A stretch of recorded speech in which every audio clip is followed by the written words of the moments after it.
got a lot of requests for a Polene review, and now we just received our Numero Uno Trio in Burgundy. It came in a nice box, nicely packaged. Here, one bag, comes with a nice dust bag as well. So let's take a look at it. So in first look, I see three different leathers. I think that's why they call it Trio. Embossed leather, they call it grained calfskin, which is the main body most of the bag is made out of. There is a full grain calfskin, which is the regular flat grain. I think it's my favorite, at least I don't like these ones. And the flap is made out of suede. They say calfskin suede. Suede looks pretty nice, so I think good leather choices. Just the generic one, it's not my personal favorite, but that's what usually brands opt in for standardization, also for keeping it clean and non-scratch resistance kind of features. They go for this heavier finish to make it a mass marketable product. Outside of the leather, the design and the craftsmanship, it's quite sophisticated. I really like the look of the bag as a fashion bag, and it's well made. It's a complex design, and it's nicely put together from outside look. Before we cut into it, that's all I can say. Nice suede. It's a magnetic closure. There's a little snap over here. A nice cotton fabric. They mentioned they're using the YKK Excella, which is their premium line zippers. So pretty much nice, good stuff, selection of materials.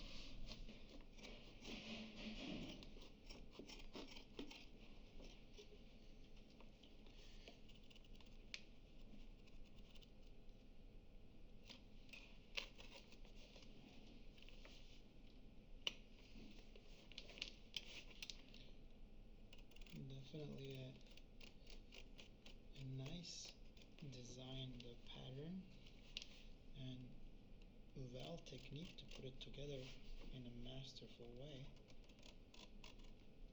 As I said, the main body is made out of this embossed leather, which is not my favorite, but again, many big brands go for that finish because it's easy to have massively marketable products using that leather. Stitches coming out that way.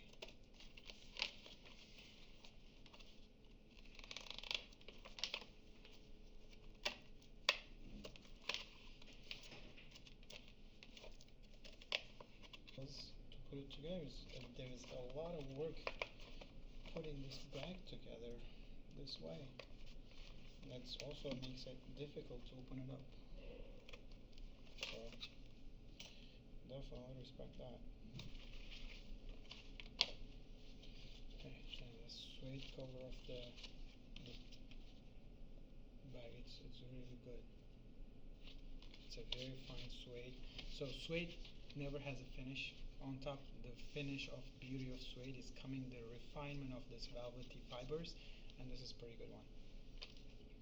So there's something underneath the handle, a support structure. Let's see what's going to come out of it.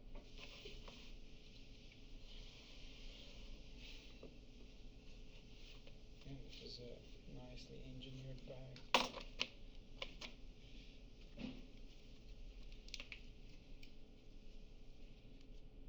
So what's in here? Got the metal bar, and common practice in good bags to hold the handles together here. This is interesting. Yeah, you see this black backing on this leather. I wonder what's going on there. It seems like another layer of leather to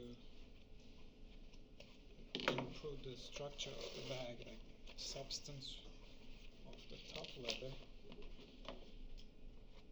giving more structural integrity, I believe. But let's see.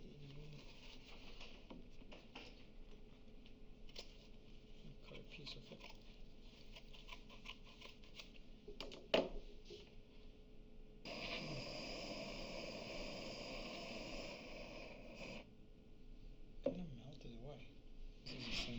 material. It is,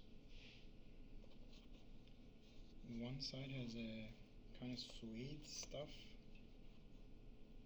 packed into it, but mostly has some glues and other fibers in it, like plasticish.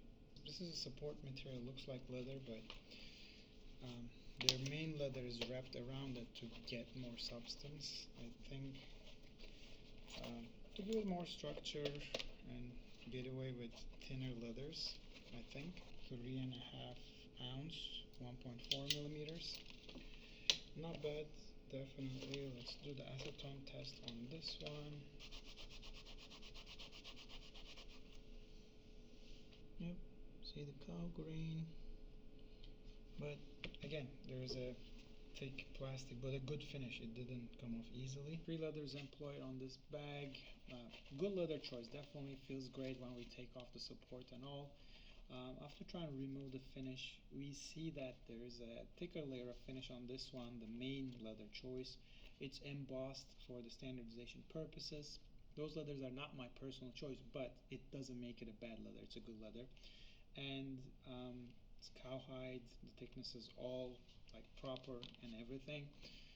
The second accessory accent color leather here is the flat grain of the same color, less finish, more of the grain we can see. This is more of my type of leather. I really like it. There's not much of it, it's just this little details and handle. And lastly, the flap cover is made out of a suede, and a really nicely executed suede. So when you find this fine fiber velvety structure on a suede that you can ride on your finger, that means it's a good suede. So definitely good choice of leathers. I think we need about 10 square foot of leather to make this bag. I give him about $50 for the leather. I see a lot of materials, the support materials, accessories, about $30, and another 100 to make this complex design to put it together. I would come up with an estimate of 180 bucks for this bag. We paid $430 for this bag, shipping included, and given my estimate of $180 to put it together, I think it seems like a very fair pricing. It is a very sophisticated design, nice looking bag, good leather choices, very complicated support materials inside to make it stand straight and probably last and keep its form for a really long time. Given the nature and the fashion brand they are, I think $180 to $430 is an amazing value they're delivering to their customers. I really like what I saw today.